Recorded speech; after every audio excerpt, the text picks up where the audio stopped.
Hello friends, मैं Amit knowledge भूमि ज्ञान YouTube channel पे आप सभी का स्वागत करता हूं। फ्रेंड्स, आज की वीडियो में हम लोग हिंदी पद्य साहित्य के इतिहास के बारे में संपूर्ण जानकारी के बारे में जानने वाले हैं, जो कि किसी भी कॉम्पिटिटिव एग्जाम की दृष्टि से काफ़ी महत्वपूर्ण होने वाला है। अगर आप बीएसयू बीए एलएलबी तथा एलएलबी टेस्ट एग्जाम की तैयारी करते हैं तो यह आपके लिए और भी महत्वपूर्ण होने वाला है। ऐसा कहीं और आपको देखने को बिल्कुल भी नहीं मिलेगा हिंदी पद्य साहित्य के इतिहास के बारे में। हिंदी पद्य साहित्य इतिहास के बारे में जितना बारीकी से मैंने यहाँ पर आप लोगों को बताया है वो कहीं और आपको देखने को नहीं मिलेगा। तो फिर बगैर समय नष्ट करते हुए चलिए हम लोग इसको देख लेते हैं।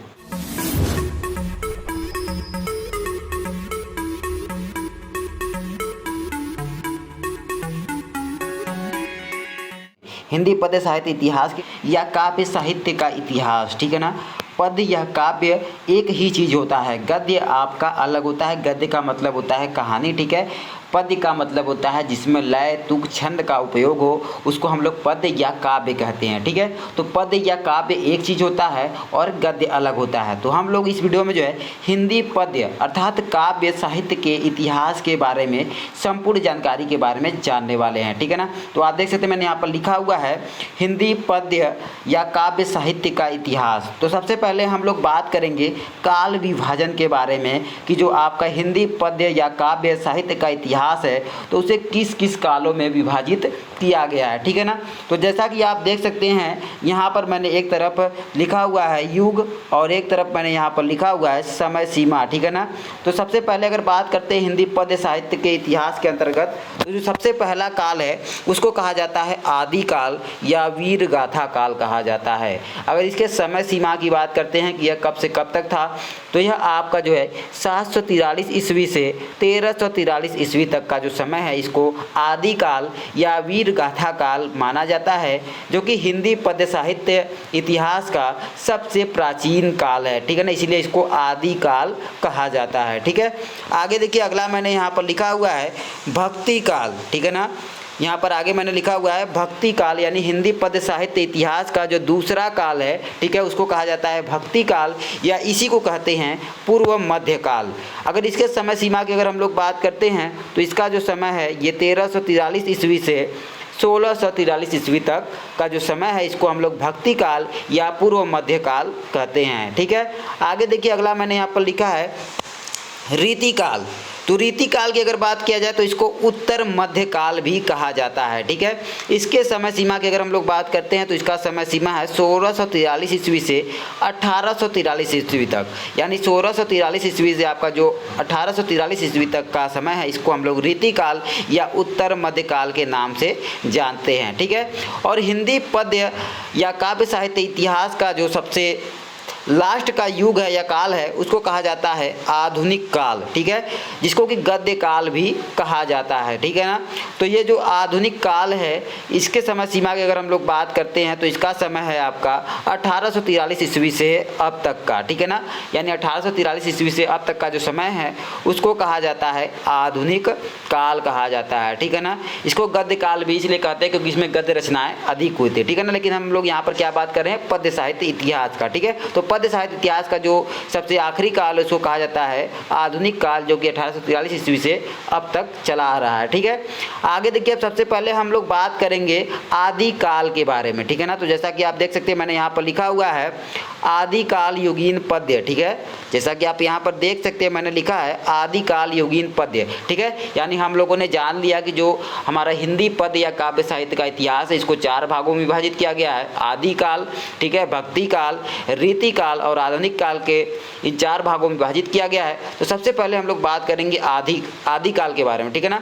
तो देखिए आदि काल युगीन मैंने पद यहाँ पर लिखा हुआ है, तो इसके अंतर्गत जो है कि हम लोग आदि काल के प्रमुख रचनाओं के बारे में और उनके प्रमुख कवियों के बारे में जानेंगे कि कौन सी रचना आदि काल की है और उसके रचनाकार कौन है, ठीक है ना। तो सबसे पहले आप देख सकते हैं मैंने यहाँ पर एक तरफ लिखा हुआ है रचना, ठीक है, और एक तरफ मैंने लिखा हुआ है यहाँ पर कवि, ठीक है।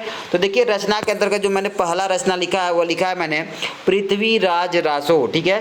तो पृथ्वीराज रासो के अगर रचनाकार की अगर हम लोग बात करते हैं या कवि की बात करते हैं तो इसको लिखा है चंद्रबरदाई ने, ठीक है।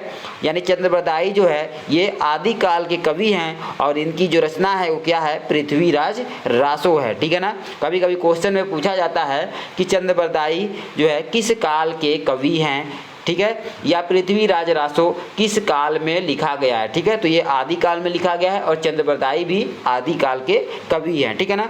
इसी प्रकार से देखिए अगला मैंने यहाँ पर रचना लिखा है बीसल देव रासो, बीसल देव रासो। तो बीसल देव रासो के अगर रचनाकार या कवि की हम लोग बात करते हैं तो इसको लिखा गया है नरपति नाल के द्वारा लिखा गया है, ठीक है।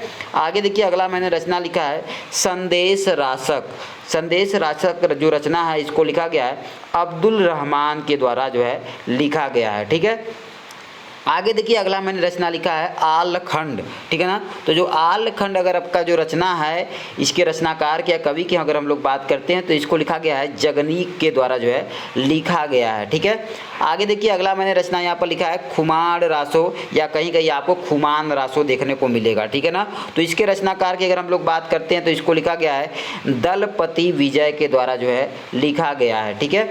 आगे देखिए यहाँ पर मैंने जो लास्ट रचना लिखा हुआ है, ठीक है, वह है विजयपाल रासो, ठीक है, विजयपाल रासो। अगर विजयपाल रासो की अगर हम लोग बात करते हैं तो इसको लिखा गया नल सिंह के द्वारा जो है लिखा गया है, ठीक है। तो इस प्रकार से ये थी आदिकाल की कुछ प्रमुख रचनाएं और उसके रचनाकार, ठीक है ना। इससे आपसे क्वेश्चन इस प्रकार से पूछा जा सकता है कि आदिकाल का समय कब से कब तक है, आदिकाल के अंतर्गत कोई कवि दे देगा, ठीक है, और आपको 3 अलग किसी काल के कवि दे दिए जाएंगे और पूछा जाएगा क्वेश्चन कि इसमें से आदिकाल के कवि कौन है, ठीक है। तो इस प्रकार से क्वेश्चन आपका पूछा जा सकता है या आदिकाल की रचनाओं से क्वेश्चन पूछा जा सकता है, ठीक है ना।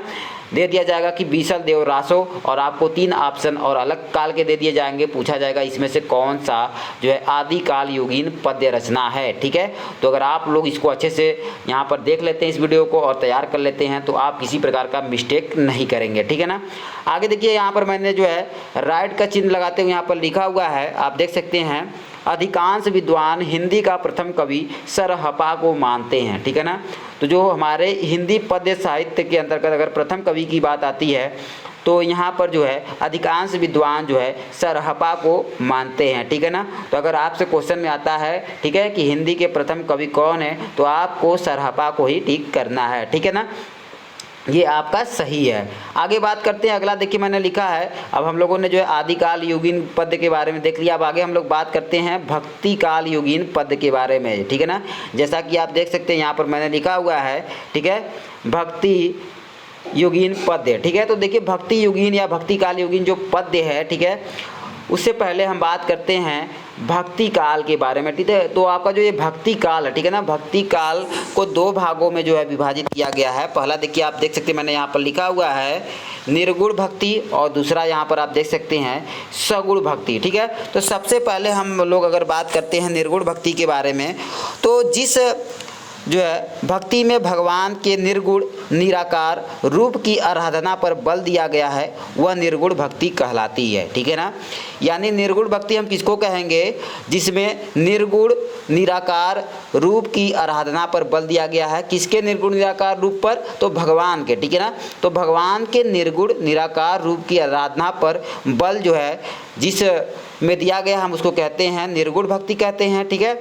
और सगुण भक्ति की बात आती है कि सगुण भक्ति किसको कहेंगे, ठीक है। तो देखिए जिस युग में जो है समन्वयवादी जीवन दर्शन एवं आचार पद्धति प्रदान करने वाली भावनाओं के ऊपर जो है कि लिखा गया है, ठीक है, उसको हम लोग कहते हैं सगुण भक्ति कहते हैं, ठीक है।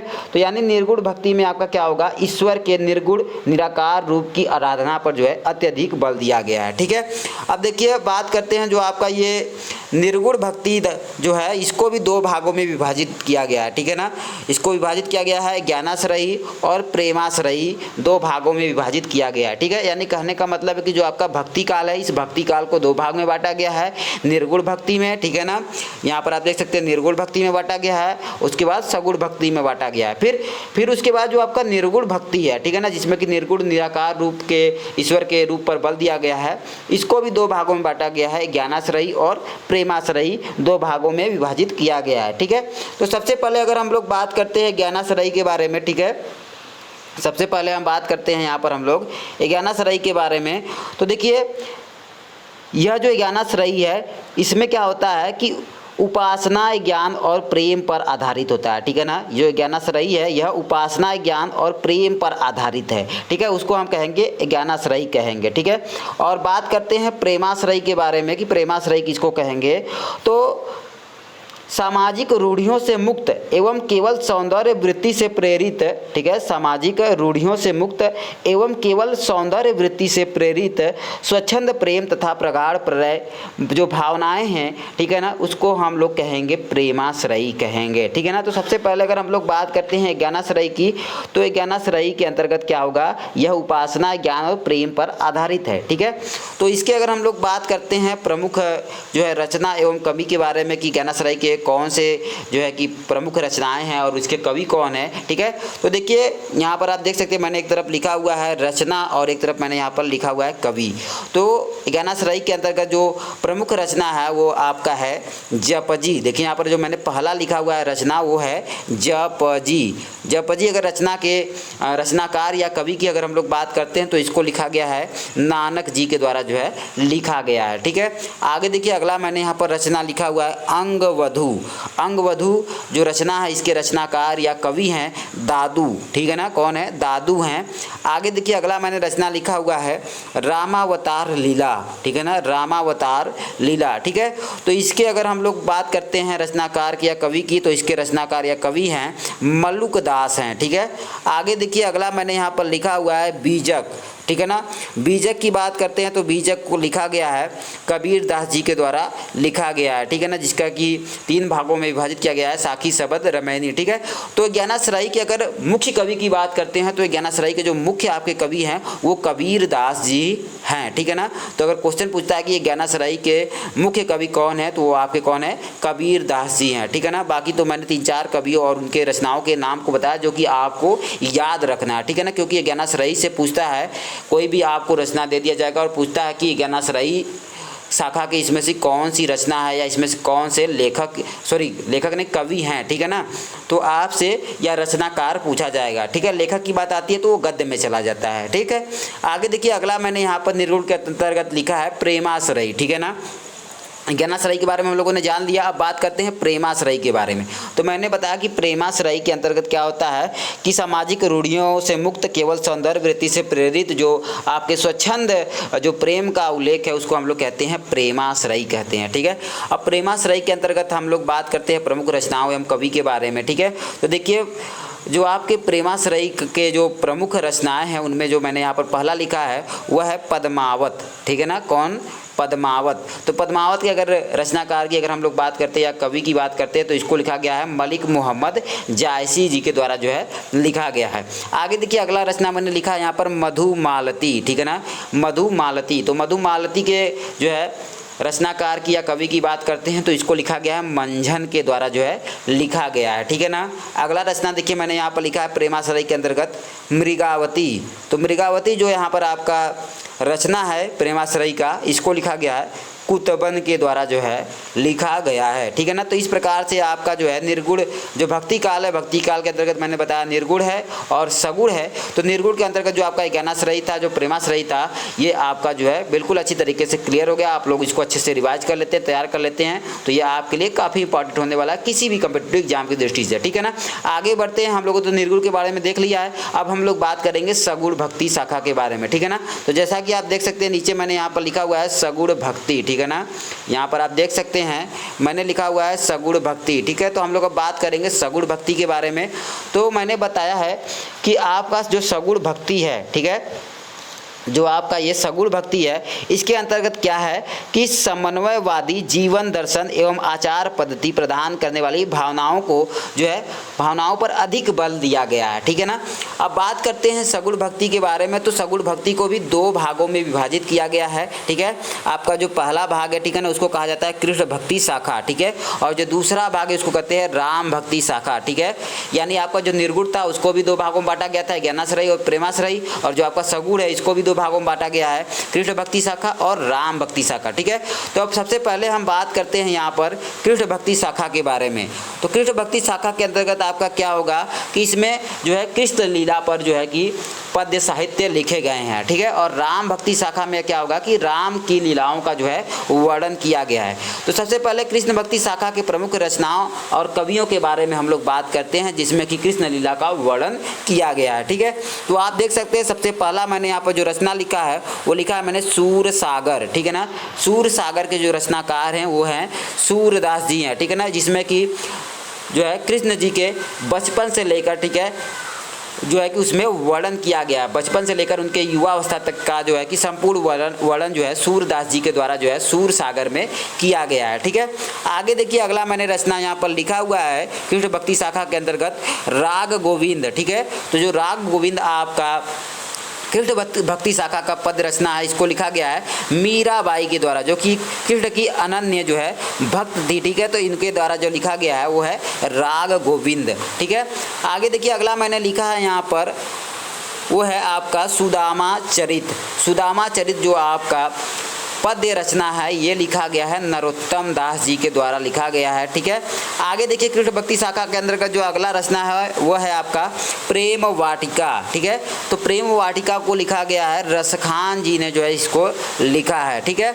आगे देखिए अगला जो मैंने यहाँ पर लिखा है कृष्ण भक्ति शाखा के अंतर्गत वह है आपका जुगलमान चरित्र, ठीक है, जुगलमान चरित्र। तो इसको लिखा गया है कृष्णदास जी के द्वारा लिखा गया है, ठीक है। इन सभी रचनाओं में, ठीक है ना, कृष्ण भक्ति शाखा से संबंधित जो ये सभी रचनाएं हैं इसमें कृष्ण के जो है बाल लीलाओं के बारे में, युवा अवस्था के बारे में, ठीक है, यानी पूर्ण रूप से क्या है कृष्ण के बारे में जो है वर्णन किया गया है, ठीक है।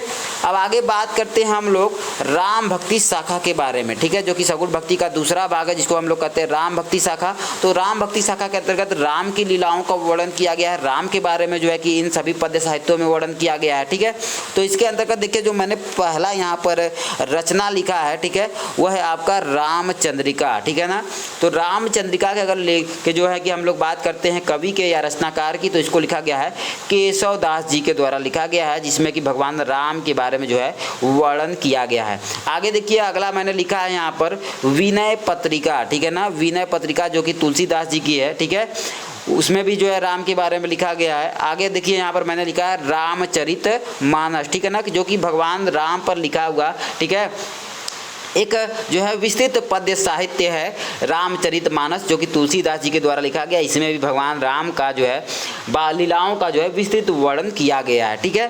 आगे देखिए अगला मैंने लिखा है यहाँ पर रामचरित संग्रह, ठीक है ना। तो रामचरित जो संग्रह है, ठीक है, उसको लिखा गया है नाभादास जी के द्वारा लिखा गया है। इसमें भी भगवान राम की लीलाओं का वर्णन है। और अगला देखिए मैंने यहाँ पर लिखा है भरत मिलाप, ठीक है ना, भरत मिलाप जो है लिखा गया ईश्वर दास जी के द्वारा, ठीक है। इसमें भगवान राम और भरत के मिलाप का जो है विस्तृत वर्णन किया गया, ठीक है। तो इस प्रकार से ये जो आपके कवि हैं केशव दास, तुलसीदास, ठीक है, और नाभादास, ईश्वर दास, ये जो कवि है इन कवियों ने जो भी अपनी पद्य रचनाएं लिखी हैं वो किस पर लिखा है, राम भक्ति पर जो है कि लिखा है, ठीक है। यानी ये राम भक्ति से ओतप्रोत जो है रचनाएं हैं, ठीक है। किनकी रचनाएं, केशव दास, तुलसीदास, नाभादास, ईश्वर दास, ये सभी जो रचनाएं लिखी हैं पूरी तरह से राम भक्ति पर इन्होंने लिखा हुआ है, ठीक है। तो इस प्रकार से ये आपका जो है भक्ति काल के अंतर्गत निर्गुण और सगुण दो भक्ति कालों के बारे में बताया। मैंने बताया निर्गुण क्या है, दो भागों में इसको विभाजित किया गया है, ठीक है, ज्ञानाश्रय और प्रेमाश्रय के बारे में। सगुण को दो भागों में, कृष्ण भक्ति शाखा और राम भक्ति शाखा, ठीक है। इस प्रकार से ये आपका जो है भक्ति काल जो है समाप्त होता है, ठीक है। अब आगे हम लोग बात करते हैं, ठीक है, आगे बढ़ते हैं। आगे अब हम बात करेंगे रीति काल के बारे में, ठीक है। जैसा कि आप देख सकते हैं मैंने यहाँ पर लिखा हुआ है रीति काल युगीन पद्य, ठीक है ना, क्योंकि हम लोगों ने आदि काल के बारे में भी देख लिया, भक्ति काल के बारे में भी देख लिया। अब हम लोग बात करने वाले हैं यहाँ पर रीति काल के बारे में, ठीक है ना। तो आप देख सकते हैं मैंने यहाँ पर लिखा हुआ है रीति काल युगीन पद्य। तो देखिए रीति काल युगीन पद्य को जो है अभी दो भागों में बांटा गया है, ठीक है, यानी दो भागों में विभाजित किया गया है। पहला है रीतिबद्ध काव्य और दूसरा है रीति मुक्त काव्य, ठीक है ना। तो सबसे पहले हम लोग बात करते हैं रीतिबद्ध काव्य के बारे में, ठीक है ना। तो देखिए रीतिबद्ध काव्य के प्रमुख रचनाओं एवं कवियों की बात करते हैं तो सबसे पहले रचना देखिए मैंने यहाँ पर लिखा हुआ है श्रृंगार मंजरी, ठीक है। सबसे पहले मैंने यहाँ पर लिखा हुआ है श्रृंगार मंजरी। श्रृंगार मंजरी के अगर कवि या रचनाकार की अगर हम लोग बात करते हैं तो इसके रचनाकार है चिंतामणि हैं, ठीक है ना। आगे देखिए अगला मैंने यहाँ पर लिखा हुआ है कवित्त रत्नाकर, ठीक है ना। कवित्त रत्नाकर, तो कवित्त रत्नाकर को लिखा गया है सेनापति जी के द्वारा जो है लिखा गया है, ठीक है। सेनापति कवि के द्वारा जो है कवित्त रत्नाकर लिखा गया है। अगला देखिए मैंने यहाँ पर लिखा है सतसई, ठीक है। सतसई मैंने यहाँ पर लिखा हुआ है तो सतसई है बिहारी का, ठीक है ना। बिहारी जो है रीतिबद्ध काव्य के मुख्य कवि हैं, ठीक है ना, जिनको कि कहा जाता है गागर में सागर भरने की कला, ठीक है ना। यानी बिहारी जी क्या है, छोटी सी बातों में, ठीक है ना, बहुत कुछ जो है वर्णन कर जाते हैं, इसलिए इनको गागर में सागर भरने की जो है कला का नाम दिया गया है, ठीक है। तो इनकी प्रमुख रचना है बिहारी सतसई, या जिसको हम लोग सतसई भी कहते हैं, ठीक है ना। आगे देखिए अगला रचना मैंने यहाँ पर लिखा है कवि प्रिया, ठीक है। कवि प्रिया भी रीतिबद्ध काव्य की जो है कि प्रमुख रचना है। तो कवि प्रिया की अगर बात करते हैं, कवि प्रिया, रसिक प्रिया, ठीक है ना, तो इसको लिखा गया है केशव दास जी के द्वारा जो है लिखा गया है, ठीक है। आगे देखिए अब हम लोग बात करते हैं रीति मुक्त काव्य की धारा के बारे में, ठीक है ना। हम लोगों ने रीतिबद्ध के बारे में देख लिया, अब हम लोग बात करेंगे रीति मुक्त काव्य धारा के बारे में। तो रीति मुक्त काव्य धारा की अगर प्रमुख रचनाओं या कवियों की बात करते हैं यहाँ पर, तो देखिए मैंने यहाँ पर जो पहली रचना लिखा है वह है सुजान सागर, ठीक है ना। सुजान सागर रचना के अगर हम लोग रचनाकार या कवि की बात करते हैं तो इसको लिखा गया है घनानंद जी के द्वारा जो है लिखा गया है। अगला देखिए मैंने रचना यहाँ पर लिखा है श्याम सेनही, ठीक है ना, श्याम सेनही, तो इसको लिखा गया है आलम जी के द्वारा जो है लिखा गया है, कवि आलम के द्वारा जो है लिखा गया है, ठीक है। अगला देखिए मैंने लिखा है अगला रचना ठाकुर शतक, ठीक है, ठाकुर शतक, तो ठाकुर शतक जो है लिखा गया है कवि ठाकुर के द्वारा जो है ये लिखा गया है। आगे देखिए अगला मैंने यहाँ पर लिखा हुआ है रीति मुक्त काव्य धारा के अंतर्गत इश्कनामा, ठीक है ना। इश्कनामा की अगर बात करते हैं तो इसको लिखा गया है बोधा के द्वारा जो है लिखा गया है, ठीक है। तो ये कुछ रीति मुक्त काव्य धारा के प्रमुख रचनाएं हैं और प्रमुख कवि है, ठीक है ना। और आपकी अगर बात किया जाए रीति मुक्त काव्य धारा के प्रमुख कवि के बारे में तो वो आपके हैं घनानंद, ठीक है ना। रीतिबद्ध के कौन है, रीतिबद्ध के बिहारी हैं और रीति मुक्त के आपके कौन है, घनानंद है, ठीक है ना। अब हम लोग बात करते हैं अगले काल के बारे में, जो कि हिंदी पद्य साहित्य इतिहास का जो है आपका आखिरी काल माना जाता है, जिसको कि कहा जाता है आधुनिक काल, ठीक है ना। तो जैसा कि आप देख सकते हैं मैंने यहाँ पर लिखा हुआ है आधुनिक काल, ठीक है। तो आधुनिक काल जो कि आपका हिंदी पद्य साहित्य इतिहास का सबसे लास्ट का काल है या कह सकते हैं आखिरी काल है, ठीक है। तो आप देख सकते हैं मैंने यहाँ पर लिखा हुआ है आधुनिक काल, ठीक है। तो ये जो आपका आधुनिक काल है इसको भी कई भागों में विभाजित जो है किया गया है, ठीक है ना। तो आप देख सकते हैं जैसा कि मैंने यहाँ पर एक तरफ लिखा हुआ है युग और एक तरफ लिखा हुआ है समय सीमा, ठीक है। तो ये आपका जो हिंदी पद्य साहित्य इतिहास के अंतर्गत जो आपका आखिरी काल है जिसको हम लोग कहते हैं आधुनिक काल, इसको भी कई भागों में विभाजित किया गया है। सबसे पहला जो आपका युग है उसको हम लोग कहते हैं भारतेंदु युग, ठीक है। तो भारतेंदु युग के अगर हम लोग समय सीमा की बात करते हैं तो यह जो है 1868 ईस्वी से 1900 ईस्वी तक का समय जो है, समय तक का जो काल है उसको हम लोग कहते हैं भारतेंदु युग या भारतेंदु काल के नाम से हम लोग जानते हैं, ठीक है ना। अगला देखिए मैंने यहाँ पर युग लिखा है द्विवेदी युग। तो द्विवेदी युग की बात करते हैं तो इसके समय काल की अगर हम लोग बात करते हैं तो ये 1900 ईस्वी से 1922 ईस्वी तक का जो समय है, ठीक है ना, इसको हम लोग द्विवेदी युग के नाम से जानते हैं, ठीक है। आगे देखिए अगला मैंने यहाँ पर युग लिखा हुआ है छायावादी युग। तो छायावादी युग की अगर हम लोग बात करते हैं तो यह 1919 ईस्वी से जो है आपका 1938 ईस्वी तक का जो समय काल है, ठीक है। 1919 ईस्वी से 1938 ईस्वी तक का जो समय काल है उसको हम लोग कहते हैं छायावादी युग कहते हैं, ठीक है। आगे देखिए अगला मैंने लिखा है प्रगतिवादी युग।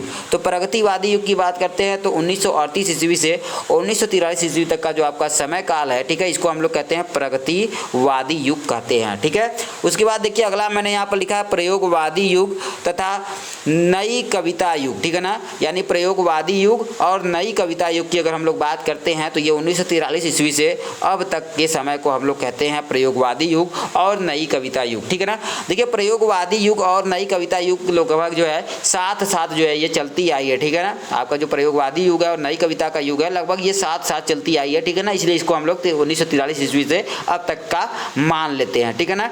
अब सबसे पहले अब हम लोग बात करने वाले, हम लोग एक एक करके यहाँ पर हम लोग देखने वाले, ठीक है ना। सबसे पहले हम लोग बात करेंगे भारतेंदु युग के बारे में, ठीक है। उसके बाद हम लोग बात करेंगे द्विवेदी युग के बारे में, फिर छायावादी युग के बारे में, यानी हम लोग एक एक करके यहाँ पर देखने वाले हैं और उनके प्रमुख जो कवि हैं उनके बारे में जानेंगे और उनके प्रमुख रचनाओं के बारे में हम लोग जानेंगे, ठीक है ना। सबसे पहले हम लोग बात करते हैं यहाँ पर भारतेंदु युग के बारे में। जैसा कि आप देख सकते हैं मैंने यहाँ पर लिखा हुआ है भारतेंदु युग, ठीक है। तो आप देख सकते हैं मैंने यहाँ पर एक तरफ लिखा हुआ है रचना और एक तरफ मैंने लिखा हुआ है कवि, ठीक है। तो सबसे पहला रचना मैंने लिखा है भारतेंदु युग में, ठीक है। आप देख सकते हैं मैंने यहाँ पर लिखा हुआ है प्रेम माधुरी, यमुना छवि, प्रेम प्रलाप। तो ये किसके द्वारा लिखा गया, इसके अगर हम लोग कवि या रचनाकार की बात करते हैं तो ये लिखा गया है भारतेंदु हरिश्चंद्र जी के द्वारा जो है लिखा गया है, ठीक है ना। आगे देखिए अगला मैंने यहाँ पर रचना लिखा हुआ है प्रेम पुष्पावली, प्रेम पुष्पावली, मन की लहर। तो प्रेम पुष्पावली और मन की लहर के जो रचना है इसके रचनाकार की अगर हम लोग बात करते हैं तो इसको लिखा गया है, ठीक है, प्रताप नारायण मिश्र के द्वारा लिखा गया है, ठीक है, प्रताप नारायण मिश्र के द्वारा लिखा गया है। यहाँ पर देखिए थोड़ा सा मिस्टेक हो गया है, यहाँ पर प्रतपा हो गया है लेकिन यहाँ पर होना चाहिए था प्रताप, ठीक है ना। तो आपके जो प्रेम पुष्पावली है और मन की लहर इसको लिखा गया है प्रताप नारायण मिश्र जी के द्वारा जो है लिखा गया है, ठीक है।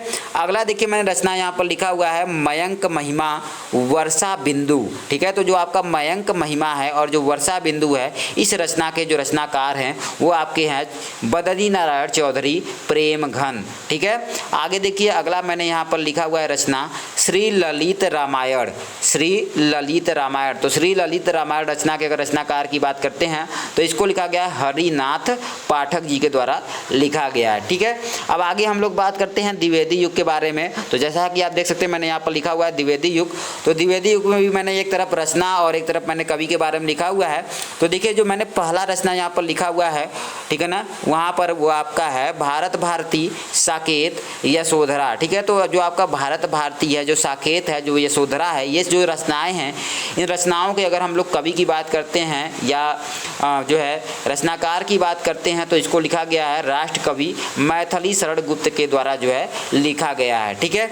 अगला देखिए मैंने यहाँ पर लिखा हुआ है प्रिय प्रवास रस कलश वैदेही वनवास, ठीक है ना। तो प्रिय प्रवास रस कलश वैदेही वनवास की अगर हम लोग कवि की बात करते हैं तो इसको लिखा गया है या इसके कवि हैं अयोध्या सिंह उपाध्याय हरिऔध, ठीक है। आगे देखिए अगला मैंने लिखा हुआ है यहाँ पर कविता कौमुदी मानसी स्वप्न पथिक, ठीक है, कविता कौमुदी मानसी स्वप्न पथिक। तो इन रचनाओं के, ठीक है ना, इन पद्य रचनाओं के अगर हम लोग कवि की बात करते हैं या रचनाकार की बात करते हैं तो इसको लिखा गया है राम नरेश त्रिपाठी जी के द्वारा जो है लिखा गया है, ठीक है ना। आगे देखिए अगला मैंने पद्य रचना लिखा हुआ है हल्दी घाटी। तो हल्दी घाटी जो आपका पद्य रचना है इसको लिखा गया है श्याम नारायण पांडे जी के द्वारा जो है लिखा गया है, ठीक है ना। आगे देखिए अगला मैंने लिखा हुआ है यहाँ पर पद्य रचना हिंडोला, ठीक है ना, हिंडोला श्रृंगार लहरी गंगावतार, ठीक है ना, हिंडोला श्रृंगार लहरी गंगावतरण जो है आपका ये जो है जगन्नाथ रत्नाकर जी के द्वारा जो है लिखा गया है, ठीक है ना। गंगावतार नहीं गंगावतरण रहेगा, ठीक है ना।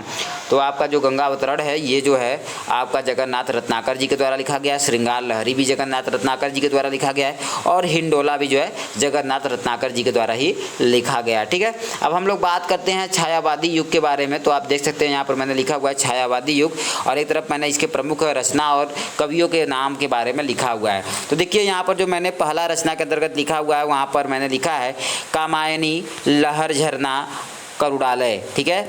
तो कामायनी लहर झरना और करुड़ालय के रचनाकार की अगर हम लोग बात करते हैं तो इसको लिखा गया है जयशंकर जी प्रसाद जी के द्वारा जो है लिखा गया, ठीक है ना। आगे देखिए अगला मैंने रचना के अंतर्गत लिखा है यहाँ पर यामा रश्मि सांध्य गीत निर्जा निहार। तो ये सभी जो पद्य रचनाएं हैं इसको लिखा गया है महादेवी वर्मा जी के द्वारा, ठीक है।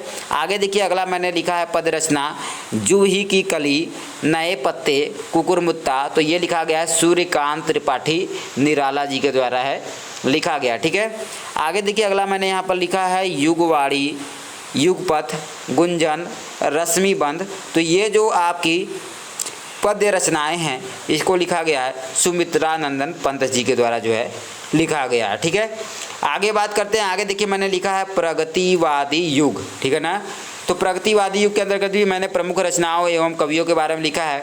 तो देखिए जो मैंने रचना के अंतर्गत लिखा है यहाँ पर पहला उसमें है प्यासी पथराई आँखें, युगधारा। ठीक है, प्यासी पथराई आँखें और युगधारा। तो इसके कवि की बात करते हैं तो इसको लिखा गया है जो है आपका नागार्जुन के द्वारा जो है लिखा गया है। ठीक है, आगे देखिए अगला मैंने लिखा है विंध्य हिमालय प्रलय सृजन। तो विंध्य हिमालय जो है आपका और जो प्रलय सृजन है इसके रचनाकार है शिवमंगल सिंह सुमन। ठीक है, आगे देखिए अगला मैंने लिखा है उर्वशी, कुरुक्षेत्र, रेणुका, हुंकार। तो ये जो आपकी पद रचनाएं हैं इसको लिखा गया है रामधारी सिंह दिनकर जी के द्वारा जो है लिखा गया है। ठीक है, आगे देखिए मैंने लिखा है यहाँ पर गुलाब और बुलबुल जीने की कला।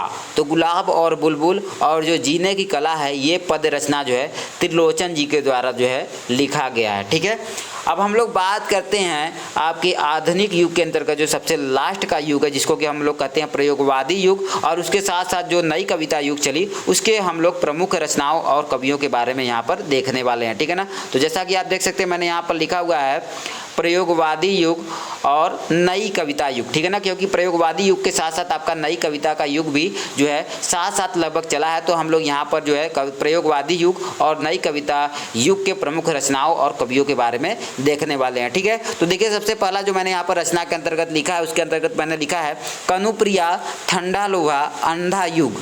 तो कनुप्रिया ठंडा लोहा और अंधा युग के अगर हम लोग रचनाकाल की बात करते हैं या कवि की बात करते हैं तो इसको लिखा गया है धर्मवीर भारती के द्वारा जो है लिखा गया है। ठीक है ना, आगे बात करते हैं अगला देखिए मैंने लिखा है गीत फरोश खुशबू के शिलालेख। तो गीत फरोश और जो खुशबू के शिलालेख हैं इसको लिखा गया है भवानी प्रसाद मिश्र जी के द्वारा जो है लिखा गया है। ठीक है ना, आगे देखिए अगला मैंने यहाँ पर लिखा हुआ है पद रचना के अंतर्गत धूप के धान शिला पंख चमकीले। ठीक है, धूप के धान और शिला पंख चमकीले। तो धूप के धान और शिला पंख चमकीले के अगर हम लोग रचनाकार की बात करते हैं तो इसको लिखा गया है गिरजा कुमार माथुर जी के द्वारा जो है लिखा गया है। ठीक है, आगे देखिए अगला मैंने पद रचना यहाँ पर लिखा हुआ है सुनहरे शैवाल आंगन के पार द्वार। तो जो आपका सुनहरे शैवाल है और जो आंगन के पार द्वार रचना है इसको लिखा गया है सच्चिदानंद हीरानंद वात्सायन अज्ञेय के द्वारा जो है लिखा गया है। ठीक है, अगला देखिए जो मैंने पद रचना लिखा है वह है चक्रव्यूह आमने सामने कोई दूसरा नहीं। ठीक है ना, तो इन पद रचनाओं की अगर हम लोग बात करते हैं लेखक की नहीं बल्कि कवि की, ठीक है, या रचनाकार की, तो उसको हम लोग कहते हैं कुंवर नारायण। ठीक है ना, यानी चक्रव्यूह आमने सामने कोई दूसरा नहीं। इन जो पद रचनाएं हैं इन पद रचनाओं के रचनाकार आपके हैं कुंवर नारायण सिंह जी हैं। ठीक है ना, आगे देखिए अगला मैंने यहाँ पर लिखा हुआ है पद रचना के अंतर्गत इतने पास अपने। ठीक है, इतने पास अपने बात बोलेगी हम नहीं। ठीक है, इतने पास अपने बात बोलेगी हम नहीं।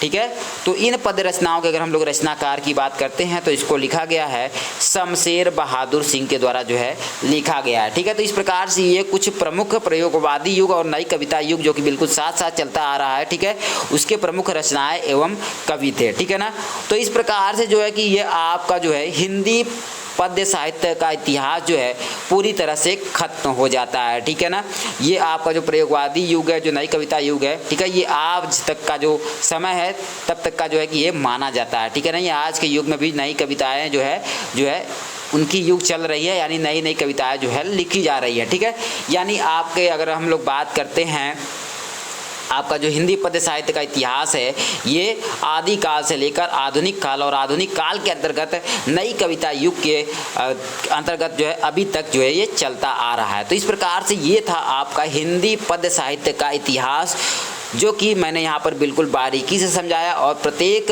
युग को किस प्रकार से 2 भागों में या 3 भागों में विभाजित किया गया है और उसके प्रमुख कवि और जो आपके रचनाएं हैं उनके बारे में मैंने आपको बताया। ठीक है ना, बिल्कुल बारीकी से और अच्छे तरीके से बताया मैंने यहाँ पर आपको। तो उम्मीद करता हूँ कि अगर आप लोग इसको अच्छे से रिवाइज कर लेते हैं और अच्छे से तैयार कर लेते हैं तो मैं बिल्कुल जो है 100% गारंटी के साथ ये कह सकता हूँ कि आप किसी भी कम्पिटिटिव एग्जाम में गद्य साहित्य से या पद्य साहित्य इतिहास से, ठीक है ना, अगर प्रश्न पूछे जाते हैं तो आप लोग जो है उसको बिल्कुल भी जो है आसानी से कर सकते हैं, ठीक है ना। इस वीडियो में तो मैंने पद्य के बारे में बताया। अगर गद्य के बारे में अगर आप लोगों ने अभी तक नहीं देखा है तो मैंने गद्य के बारे में जो है पहले ही जो है अपने यूट्यूब चैनल पे अपलोड कर दिया है, तो आप लोग उसको वहाँ से जाकर देख सकते हैं, ठीक है। और इस वीडियो को अगर आप लोग देख लेते हैं तो यहाँ से आप पद्य साहित्य के बारे में भी सीख लेते हैं। इस प्रकार से आप पद्य और गद्य दोनों ही साहित्य के बारे में बिल्कुल अच्छी तरीके से जान सकते हैं और किसी भी प्रकार के इस एग्जाम में जो प्रश्न पूछे जा सकते हैं उनको बिल्कुल ही आसानी से और सही आप उसको कर सकते हैं। तो फ्रेंड्स, आशा करता हूँ कि मेरा ये वीडियो आपको काफ़ी इसी तरीके से समझ में भी आया होगा और आपके लिए काफ़ी लाभदायक भी होने वाला है। तो फ्रेंड्स, अगर मेरा ये वीडियो आपके लिए थोड़ा भी हेल्पफुल हो, आपको थोड़ा भी अच्छा लगा हो तो प्लीज़ मेरे वीडियो को लाइक करना, शेयर करना, कमेंट करना बिल्कुल भी ना भूले। और हमारे नॉलेज भी गाइड चैनल पे पहली बार आए हैं तो प्लीज़ इसको सब्सक्राइब करना भी बिल्कुल भी ना भूले। तो फ्रेंड, मिलते हैं नेक्स्ट वीडियो में एक नए टॉपिक के साथ। Thanks for watching this video.